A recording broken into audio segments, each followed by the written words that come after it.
Yamunatiravanachari Yamunatiravanachari Jaya Radha Madhava Kunjabihari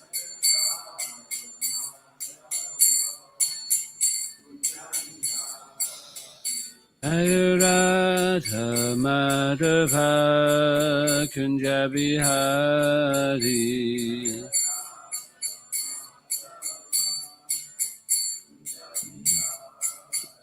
Jaya Gopi Jana Vallabha Girivardhari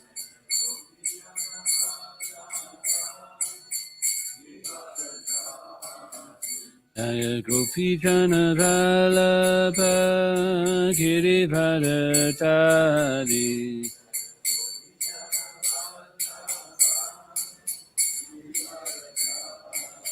Yashodanandana Vraja Jana Ranjana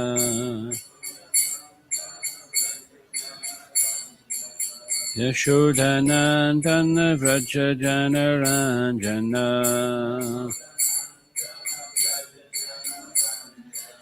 Yamuna Tiravanachari Yamuna Tiravanachari Jaya Radha Madhava Kunjabihari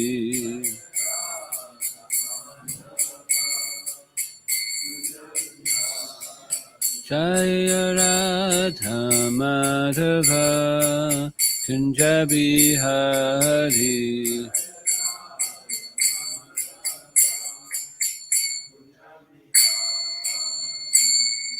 Govinda ki, Srila Prabhupada ki, Grantaraj Srimad Bhagavatam ki, Nitai Gaur Premanande.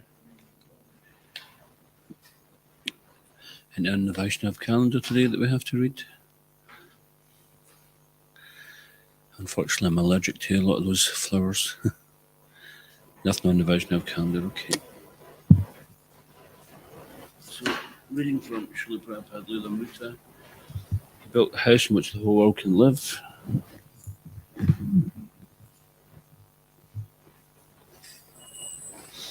Shishikontama Pashashiki Jan. On June 5th, Swamiji received an affectionate letter signed by all his disciples in San Francisco. After reading how they had stayed up all night chanting and praying for his recovery, he dictated a short letter. My dear boys and girls, I am so much obliged to you for your prayers to Krishna to save my life. Due to your sincere and ardent prayer, Krishna has saved my life. I was to die on Tuesday, certainly, but because you prayed sincerely, I am saved. Now I am improving gradually and coming to original condition.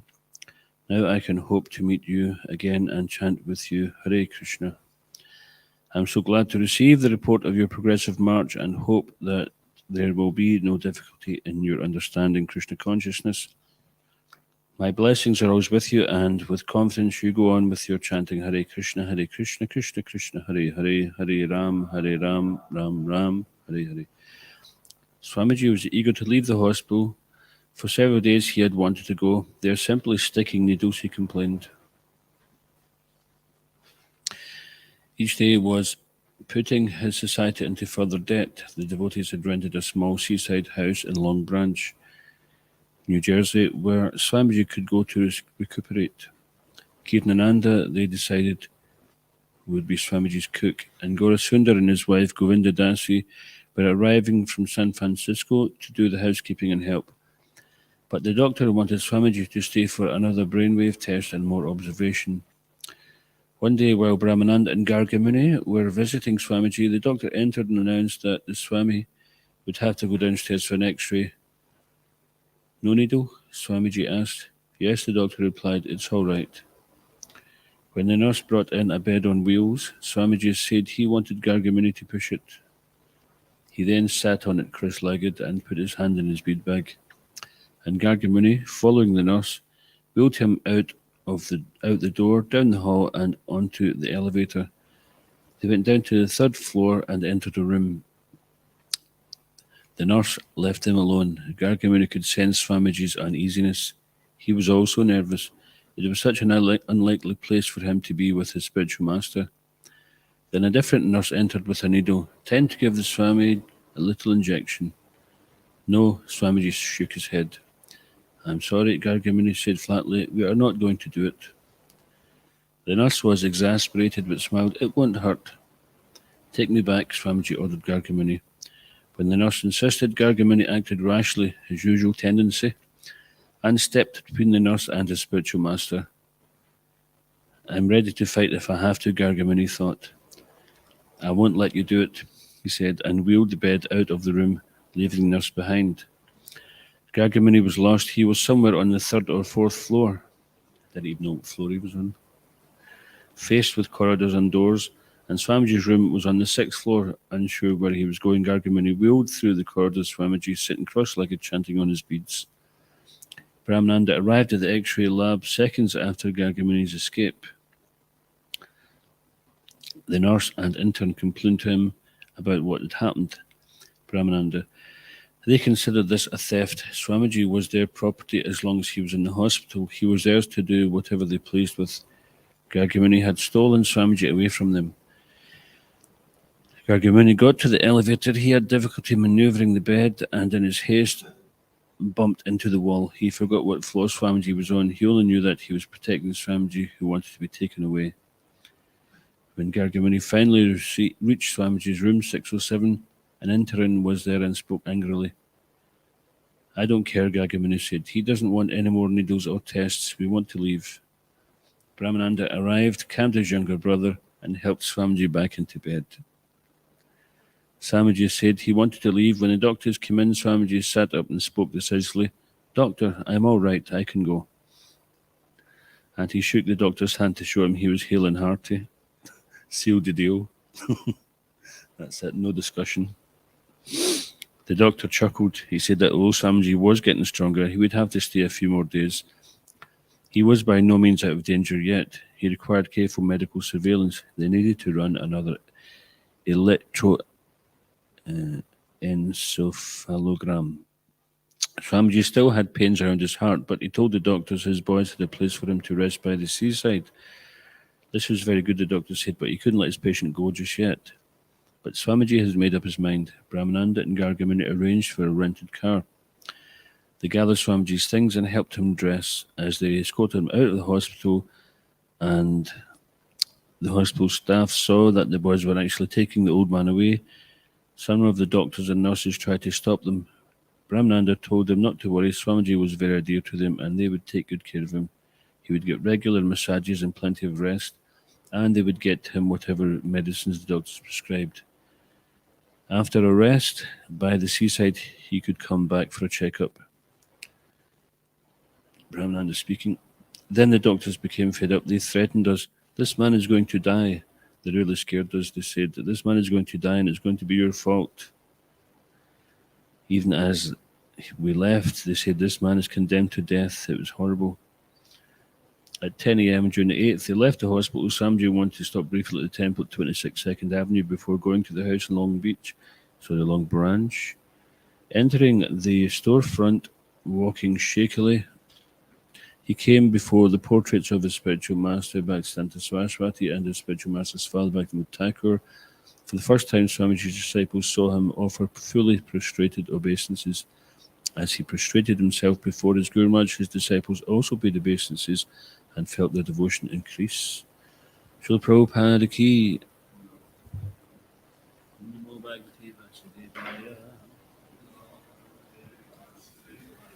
Om Namo Bhagavate Vasudevaya. Om Namo Bhagavate Vasudevaya. Reading from Srimad Bhagavatam. Canto 6, Chapter 5, entitled Narad Muni cursed by Prajapati Daksha, text 31. Bratrinam Rayanam Brata, Pratrinam Prayanam Brata, Yo Anutishtati Dharmavit, Yo Nutishtati Dharmavit, Sa Punyabandhu,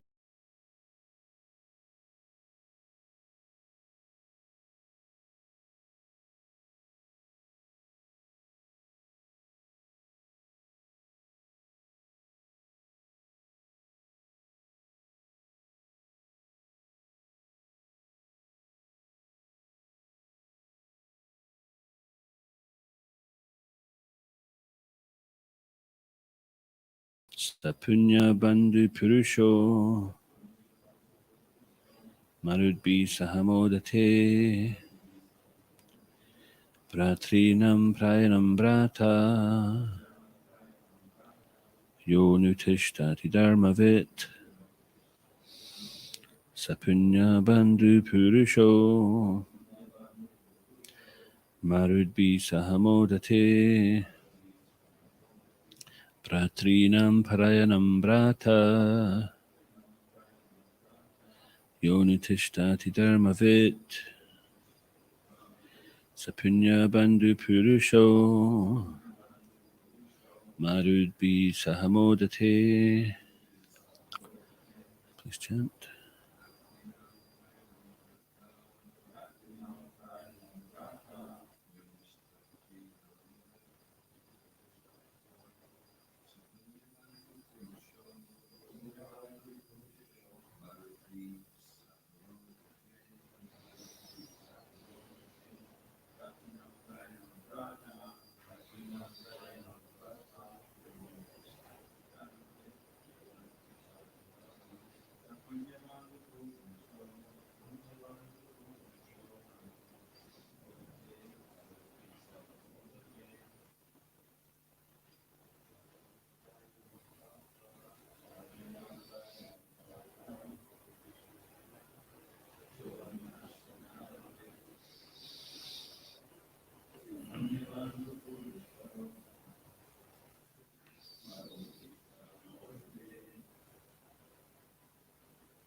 Pratrinam of elder brothers, Trayanam, the path, Brata, a faithful brother, Ya, one who, Anutishtati, follows Dharmavit, knowing the religious principles, Saha, that, Punyabandhu, highly pious, Purusha, person, Marudbi, the demigods of the winds, Saha, with, Modate, enjoys life. Translation: a brother aware of the principles of religion follows in the footsteps of his elder brothers. Because of being highly elevated, such a pious brother gets the opportunity to associate and enjoy with demigods like the Maruts, who are all affectionate to their brothers. Please repeat. A brother aware of the principles of religion follows in the footsteps of his elder brothers. Because of being highly elevated, such a pious brother gets the opportunity to associate and enjoy with demigods like the Maruts, who are all affectionate to their brothers. Srila Prabhupada's purport. According to their belief in various material relationships, people are promoted to various planets. Here it is said that one who is very faithful to his brothers should follow a path similar to theirs and get the opportunity for promotion to Maridloka. Narada Muni advised Prajapati Daksha's second group of sons to follow their elder brothers and be promoted to the spiritual world. Om Gyana Timirandasya Ganjana Slakaya Chakshunmanitam Yana Tasma Shri Gurave Namaha Mukam Karoti Vachalam Bhagam Lagate Grim Yakripatamam Bande Shri Grim Dinataranam Jai Shri Krishna Chaitanya Prabhu Nityananda Shri Advaita Gadadhar Shri Vasari Gaura Bhaktavinda Hare Krishna Krishna Krishna Hare Hare Hare Rama Rama Rama Hare Hare.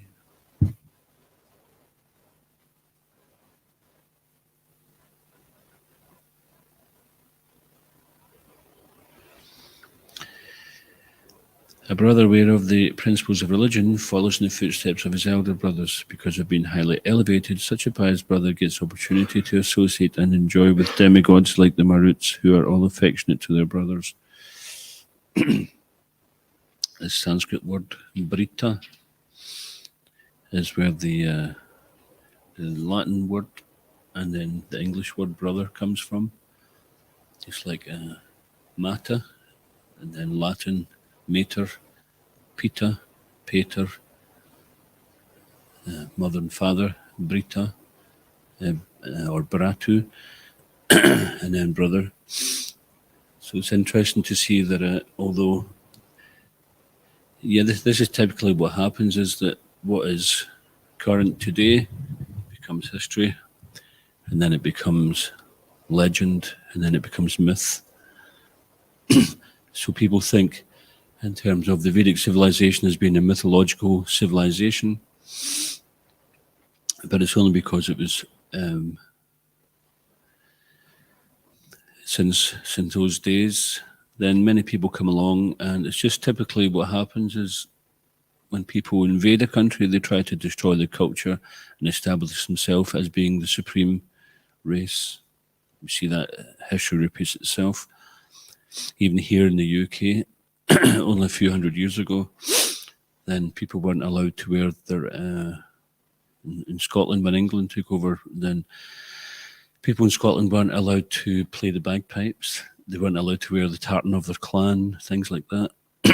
So they tried to snuff out the remnants of any kind of identification with their previous nationality or culture so that they can minimize an uprising. They try to take away the reason for them to fight back for what they think is theirs. Of course, it's all an illusion anyway. Someone's thinking, let's get some nationalism and get back what is ours, but it was never theirs in the first place.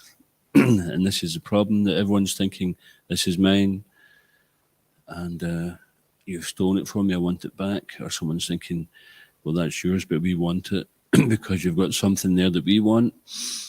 So this is Maya is very good at this game of divide and conquer.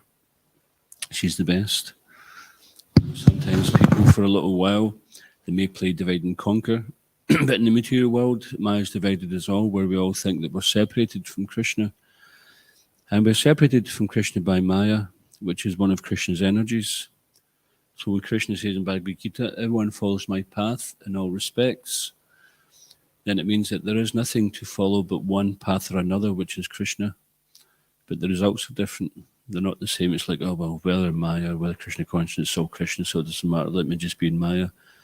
Well, when you're suffering under the stringent laws of material nature, then you can't exactly say that's the same as a devotee who is elevated beyond material bodily conception of life. And one of the first symptoms of pure devotion and service is relief from material distress. And this is this is what Prabhupada is offering us here, and this is what Narada Muni is offering also these devotees. As long as you're in the material world, you're going to have to suffer. That's just a fact. We may suffer more in this lifetime, less in a previous one, less in the future, less now, more now. It's all relevant. It's all relative, sorry. But the fact is, nobody's without suffering. Anybody here can put their hand up and say they haven't suffered, or they're not suffering, either physical, mental, or from some other living entity, natural phenomena. So that's what it comes with. The material world is called kunta, full of anxiety. And even when we're not suffering with anxiety, thinking that sometime, my material wealth is going to run out, and or sometime, I may lose the good fortune I have in the form of facilities or friends, family, society, all these things. And it's a fact, whatever we gain in the material world, we lose. But in spiritual life, whatever we gain, we do not lose. That carries on with us. Neha bikramana sosti prativaya navijite swapam apya siddharma sha mahato. Is it mahato? Triti mahato bayat.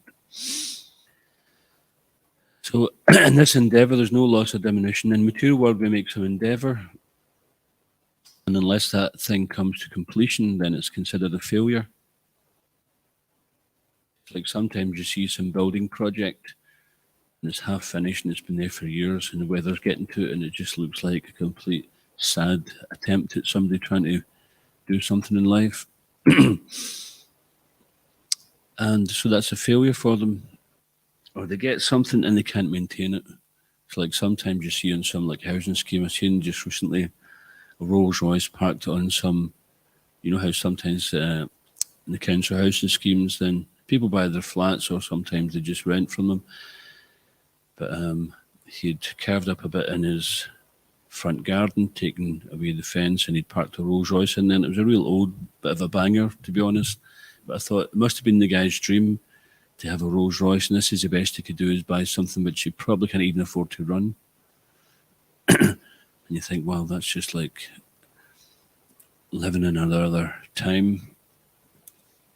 Obviously, he wants to feel important that he's the guy on the street with the Rolls Royce, but he probably doesn't realise that most people are laughing at him or they feel sorry for him. And then, of course, some people do. They can afford, so much opulence, etc. But it does have its limits, and it is temporary. This is the nature of material enjoyment. It's limited and temporary. And it's limited according to our karma. And it's temporary according to karma and whatever lifespan we may have chalked out for us. And Prahlad Maharaj says that the happiness and distress of the living entity is already chalked out on account of their previous life's activities. So sometimes people try to enjoy, but it's just not happening. Or some people, it just seems enjoyment just comes their way and they don't have to reach for it too far. And that's because it's already ordained. And the freedom is that what we do with the rest of this time in this life, how we react in our situations, then that will determine also the future happiness and distress. But for a devotee, when they simply engage in devotional activities, from the moment that we wake up, what's the first thing we do? Anybody? Press the snooze button, that's it. That's the first act of devotional service of the day. Or if you're really fired up, you take the alarm clock and you stoat it off the wall. Yeah, so what's the first thing we do? Put earplugs back in.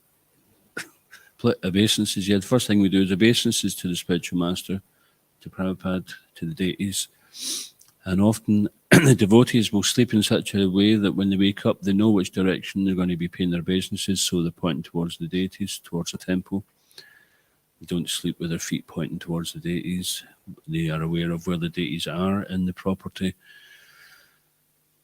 And the deities are the centre of our life, right from the very first opening of the eyes, or even before the eyes are open, we just roll out of bed and we're paying obeisances, still try to open our eyes. And then what do? After we pay obeisances, go back into bed.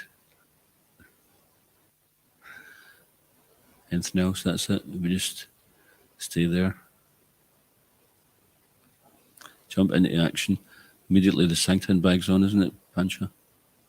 And then you realise, I've still got the morning programme to do. Yeah, we go and do our ablutions, we get showered. Or if we're waiting for the shower, we get a hand in a bead bag. Immediately we take the mind and we beat it with a shoe. Srila Bhaktivedanta Saraswati said we should beat the mind with a shoe. Is it a shoe in the morning and stick in the evening? Is that right? So of course that doesn't mean to say you have a shoe by the side of your bed and you start banging your head. Or start hitting your head with a stick or slapping your head or something. Yeah? You can do that if you want a severe reaction. Yeah. You can do anything, but there's always a consequence, isn't there? Well, sometimes beating at others doesn't mean physically beating, of course. When we're talking about that, it can mean preaching like Prabhupada. He was known as preaching with the Bhagavatam in one hand and a club in the other. That was the style he had, which he admitted like that. But he never physically had a club. Basically, he was using very strong words. I don't mean like bad words, but he was preaching very strongly, and because he had that potency. So this is this is the thing also, is that sometimes people are willing to hear that and sometimes they're unwilling, but still we have to give the message. And sometimes we may be unwilling, but we have to hear the message because it's good for us. Just like we were reading there that Swamiji was in hospital and the doctors thought they knew what was best for him, but Srila Prabhupada decided, that's enough, I'm out of here. And as soon as, what was the devotee's name? Gargamuni. As soon as he heard that Prabhupada said no, then that was it. Nothing was going to interfere with his spiritual master. His desire was to leave, so that's it. It doesn't matter what you think. You can say what you like, think what you like, but our authority is Prabhupada. So if Prabhupada wanted to leave, then he was leaving, and nobody was going to stop him.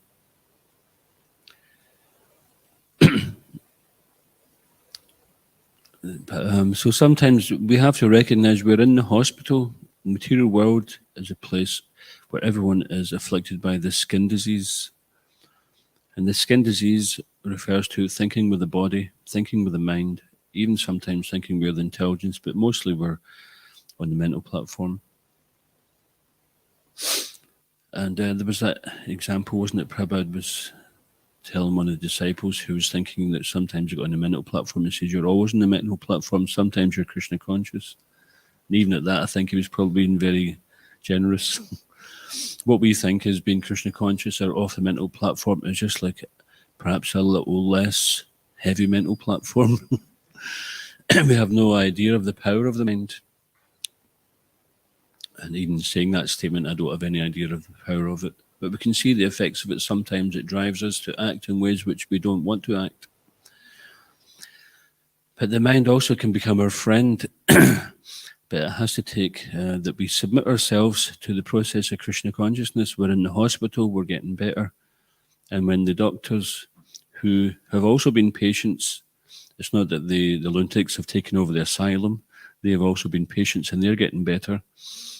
Just like sometimes in a battlefield, then even some of the soldiers, they get wounded, and they're not fit to go back to battle, but they stay and they help out at the medical tent or something like that. They maybe do something there to help out because they're fit enough to do that.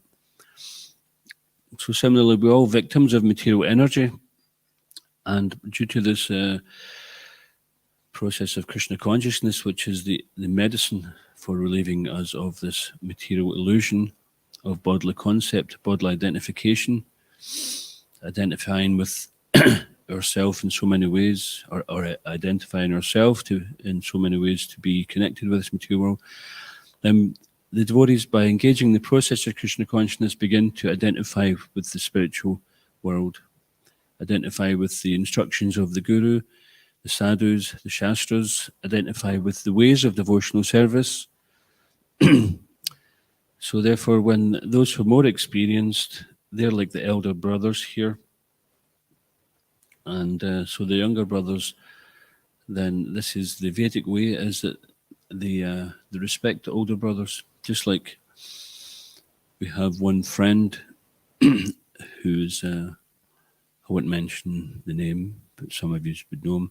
He has an elder brother who is a bit of a character, but he's the head of the family. Typically in Indian families, quite often if the father has died, then the older brother becomes the head of the family. So unlike Western families, it's like everyone for themselves, and if you make it, it's fine. If not, then too bad. But in these families, the extended families, they take care of each other. This is their social security. And this is their duty. And this is their dharmic mood. And even though the elder brother might sometimes be a bit of a case, they'll never say a word against him because they always feel that he's looked after them, he's their well-wisher. And by supporting him, then they make him a better person also.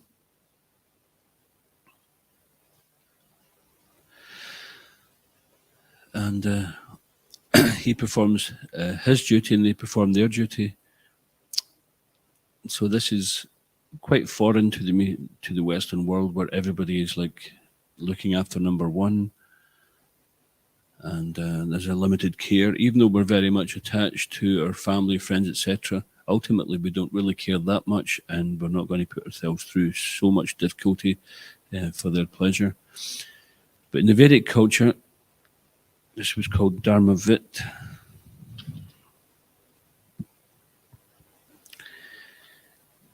Knowing the religious principles. So Vit means knowledge. Does anyone know another verse which has got that word Vit in it?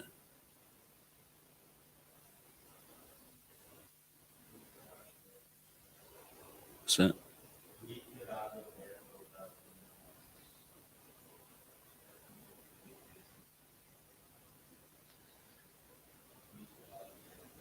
That's Vita. It's a bit different from Vit, isn't it? Vita means to be freed from.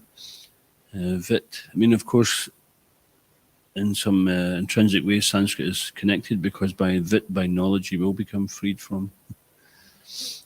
But what's that? Vid. Can't remember. It's regarding the Vedas anyway. Krishna says, "By all the Vedas am I to be known." So it's by following what's his name? Sri Narada Muni. He took this family affection and he utilized it, Prabhupada says here, as a strategy to encourage the younger brothers to follow in the footsteps of the older brothers.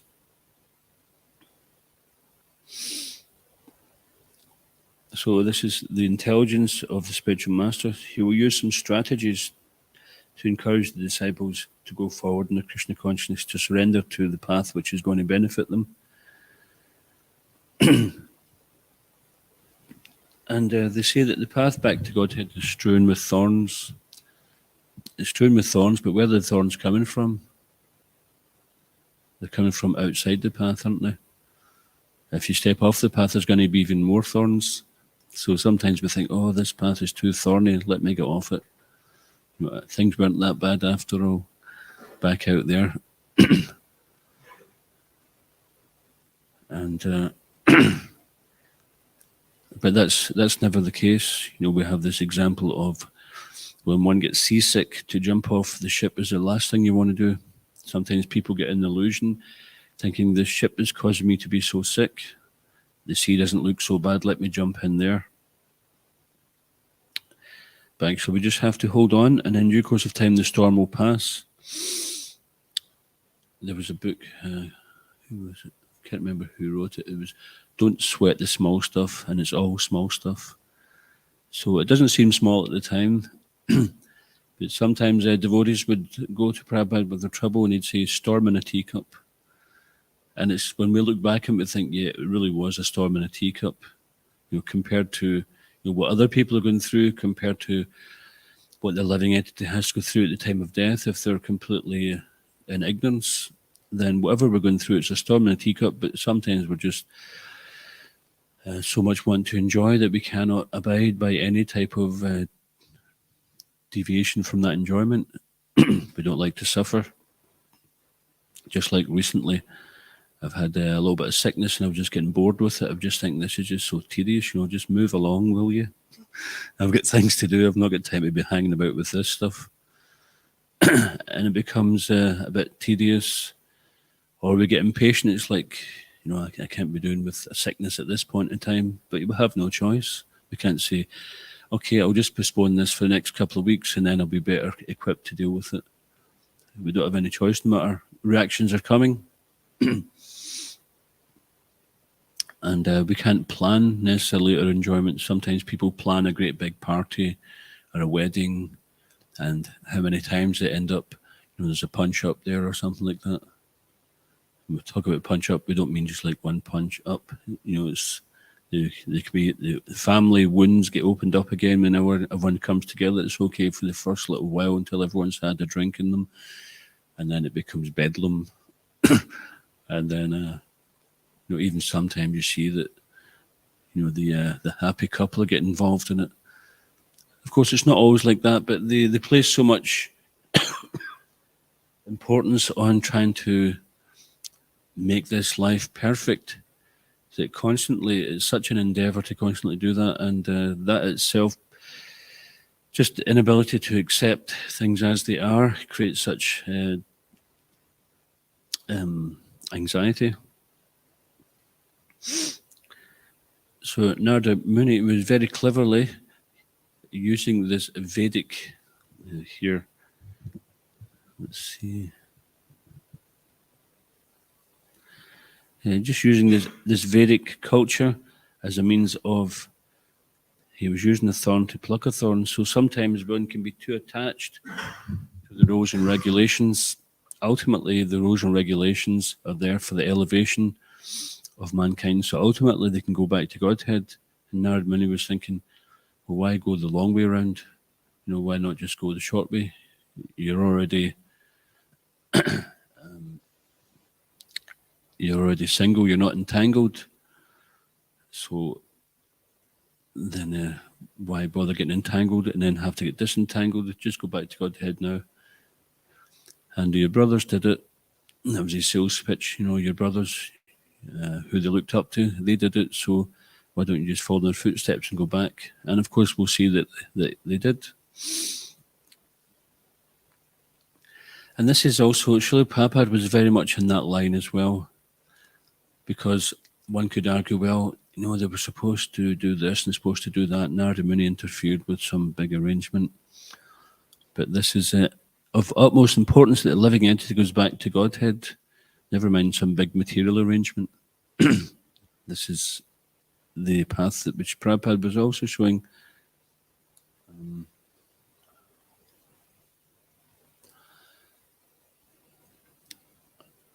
There was a few issues which devotees, either they got involved or they wanted to get involved with. Prabhupada said, never mind that, just go back to Godhead, leave that to them, just get out of this material world. And so the material world is likened to a prison cell, and we have to be careful that while we're in this prison house of the material world, that we don't get caught up just trying to make it a nice place. We can respect it as the prison house which is belonging to Krishna. It's here for a purpose. We don't abuse it, etc. But we don't lose our Krishna consciousness on account of trying to make the prison cell nice. We can do our duty for the purpose. It's for a strategy of attracting others to Krishna consciousness. And if our strategies are causing us to forget our Krishna consciousness, then we have to put them aside. The main thing is save yourself first. This is the highest welfare one can do. In the material world, if someone is completely selfish, then it's considered like it's not a very good thing. Nobody really wants to be around a selfish person who's just all I, me, and mine. Everything's centered around me. I always like to hold court, and I'm always manipulating things to see what I can get for me. Nobody really likes that type of person, although we're all like that to some degree or another. Some are just a bit more obvious than others.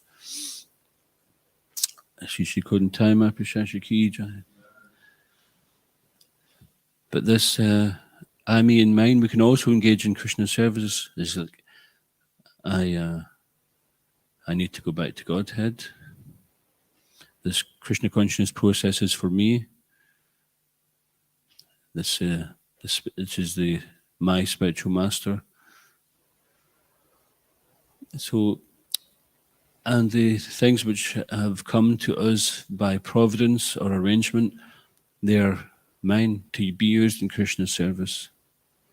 So as long as Krishna is in the center of it, then we'll always come out a winner. Even if sometimes temporarily we're suffering. I mean, see, in the Mahabharata and Bhagavad Gita also we see that it appears that Arjuna was suffering greatly, or it appears the Pandavas were suffering in the Mahabharata, etc. But ultimately, these situations are there. Krishna creates situations to glorify devotees. So when a devotee is going through some difficulty, then we should be careful not to judge that person's out of it. Who knows what the long-term plan is that Krishna is arranging for that person's purification, or for that person to come back to Godhead. Just recently, I don't know if the devotee's seen it, but there was one post of one devotee whose wife had passed away. He was from LA. And this devotee was a disciple of Srila Prabhupada, or is a disciple of Srila Prabhupada. His wife passed away, and he said she wasn't a big devotee with a big position, and she was fairly low-key devotee, but he had some, after she'd passed away, she came back to him in a dream and said that, this process of Krishna consciousness works. The devotees will go back to Godhead. Just do what Prabhupada says. So it's without any preempting, because it was some weeks afterwards. So, of course, we may or may not take much in dreams, but we do have direct first-hand personal experience of a devotee who was here, who was also considered not a big devotee in some senses, Mother Ratnaranjini, disciple of Srila Prabhupada.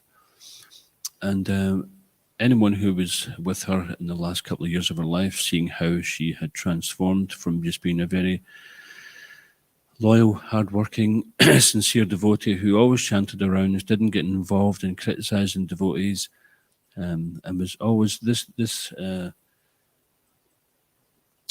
comment Prabhupada says that a pure devotee never likes to remain idle. When she got sick and she didn't do her service, we could realise that really applies to her, because it took like 5 devotees to cover her services after. She was just always seen to be moving around. Then when she stopped, we realised how much she was doing. But she was never complaining that she was tired or she was fried or whatever, because she got onto that energy that this is connected to Krishna, this is devotion service. She didn't place her limitations on that. Of course, we shouldn't imitate that. We should work towards that. We shouldn't feel bad that we're not on that platform, but we should aspire for that. And we shouldn't limit ourselves to simply just devotional service as a 9-to-5 job.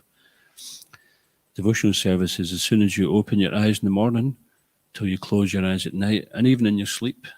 Often the devotees, they're so much engaged in devotional service that in their sleep they're having kirtan, they're on Sankirtan, they're doing some service, they're trying to organise something.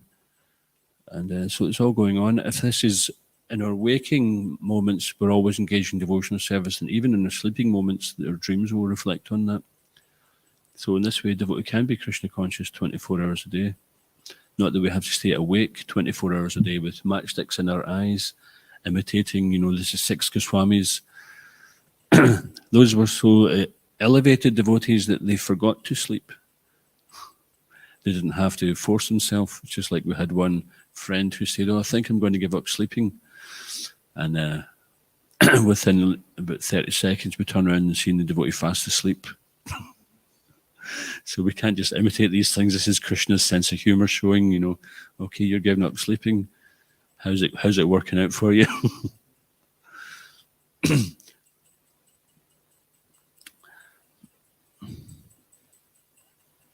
So this Vedic system is a system of following in the footsteps of the previous acharyas, following the footsteps of the superiors, and showing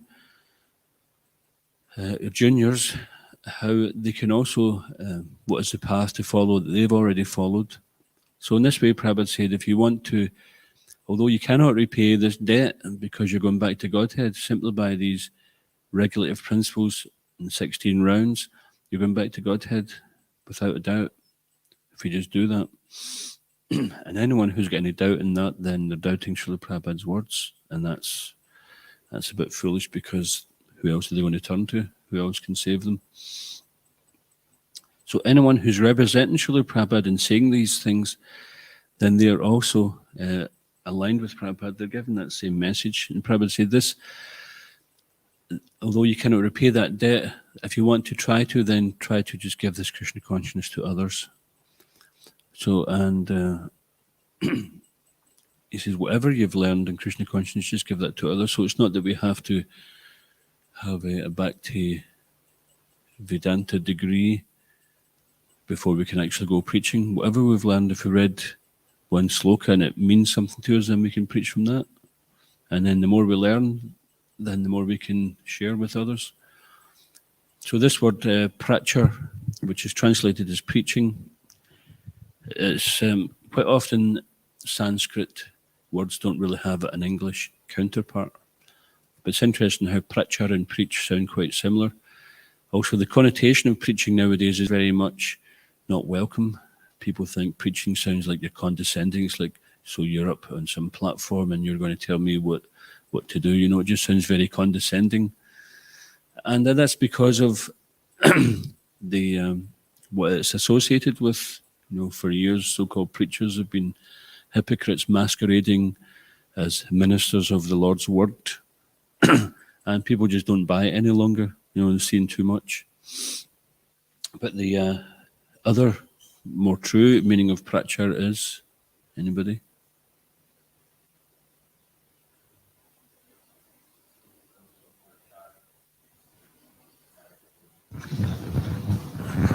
Achar, like pickle. Character and behavior. Achar, charitamrita. Achar, prachar. So it means that we give some association, really. That's what it means. It's just like someone who's well educated, they may become a professor or a teacher, and they give association of their knowledge to those who have less knowledge. And this way they're sharing, they're giving their association. But in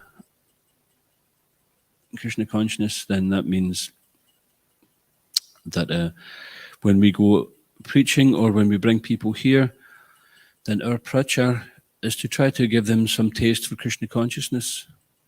And we have to be getting that taste ourselves.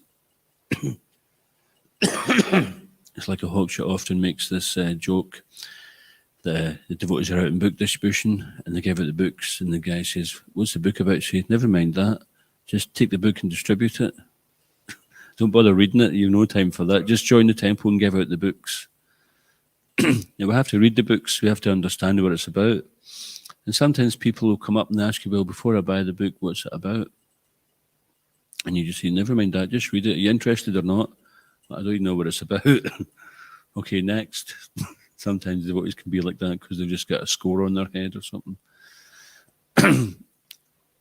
So we have to understand some basic things about Krishna consciousness, even if we have a standard reply, because the philosophy which is underlying all the books is pretty much saying the same thing. Even from first page of Bhagavad Gita to the last page of Srimad Bhagavatam, Prabhupada is preaching the same thing to the devotees. And that's not because that's all he's got to offer. It's because that's the first thing we really need to understand before we understand anything else, is that we're not this body. We're not of this material world. We're a spirit soul, eternal, servant of Krishna. We cannot be killed by any means whatsoever, and we belong in another place. And everything else is simply trying to help us understand that and point us in that direction. And that our relationship with the material world is false, but we have a real relationship which is with the creator of this material world, and who is always above and beyond this material world, and that person is Krishna. And the spiritual world is full of great personalities and many incarnations, and Krishna, he is the supreme personality. And that there is nothing beyond him. There's no Brahman beyond him. The Brahman is coming from him.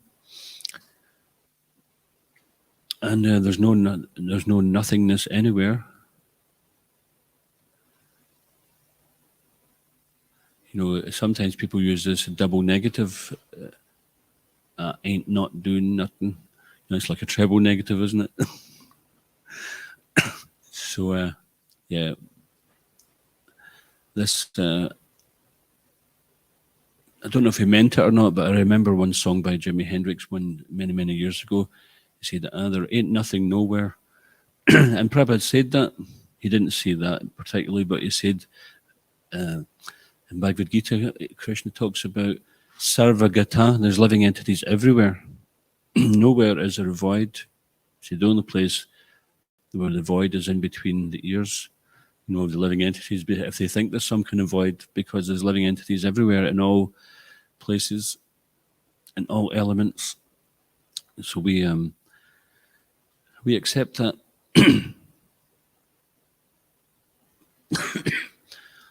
And although we may not see the spiritual world,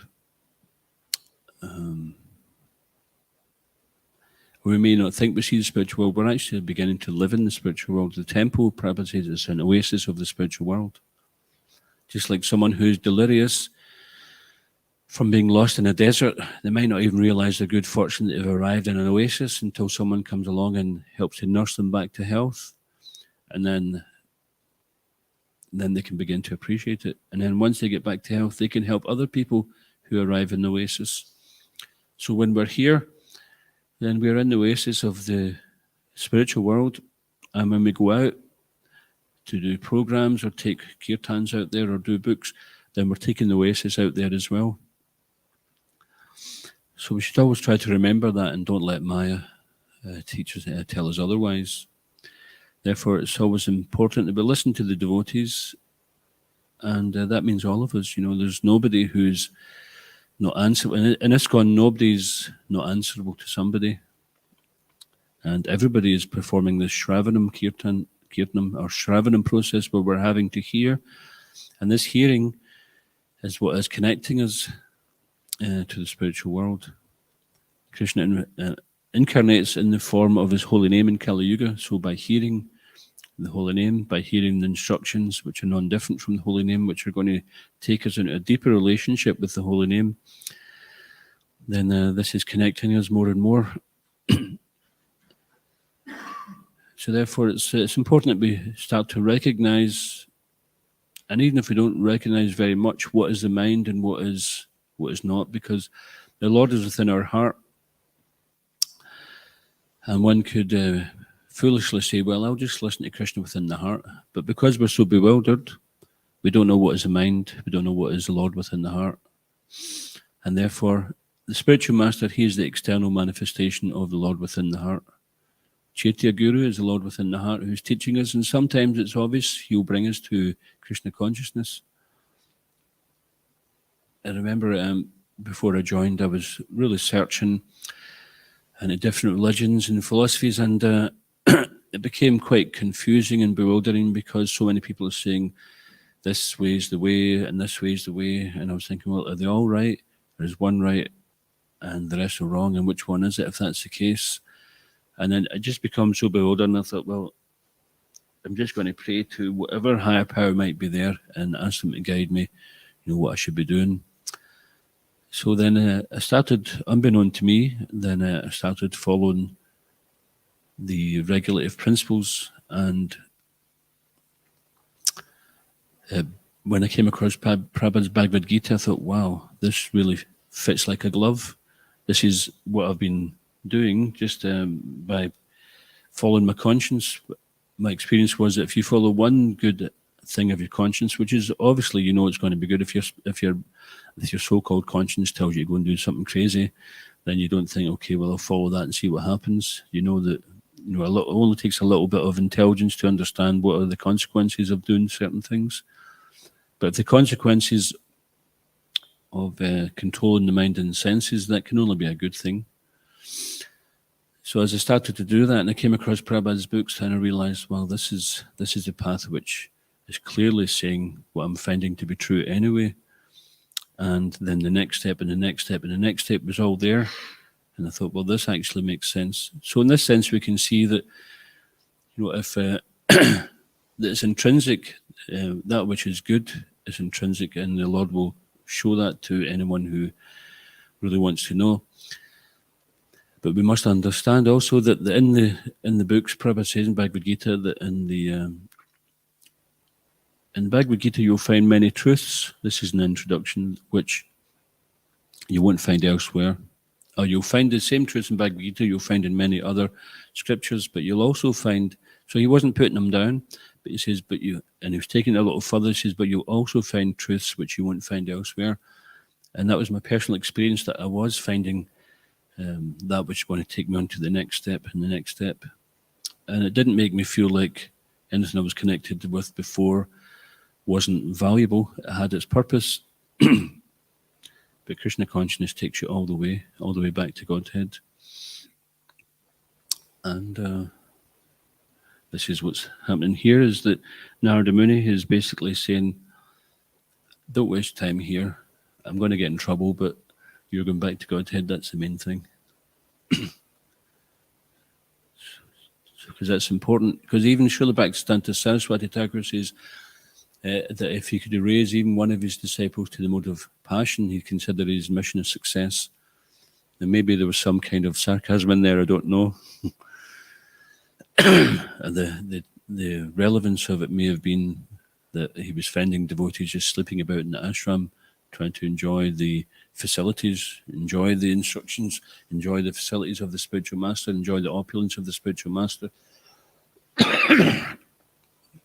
But we see that his mission was a lot more successful than raising one to the mode of passion. As one of his disciples, Srila Prabhupada, came to the West and took this mission worldwide.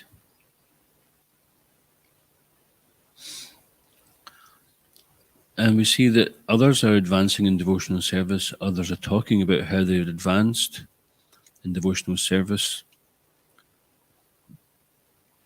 And others are getting a taste. So that is there for us as well. That's our inheritance. And just like these brothers here, they're about to follow in the footsteps of their brothers and gain the same inheritance. And that's the same for us. That is parampara, and that's the mercy of Guru.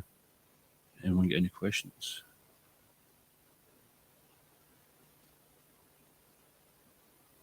Okay. Iskon Guruvinda ki, Srila Prabhupada ki, Kantaraj Srimad Bhagavatam ki, Nitai Gaura Premanande. Gaura Bhaktivinoda ki.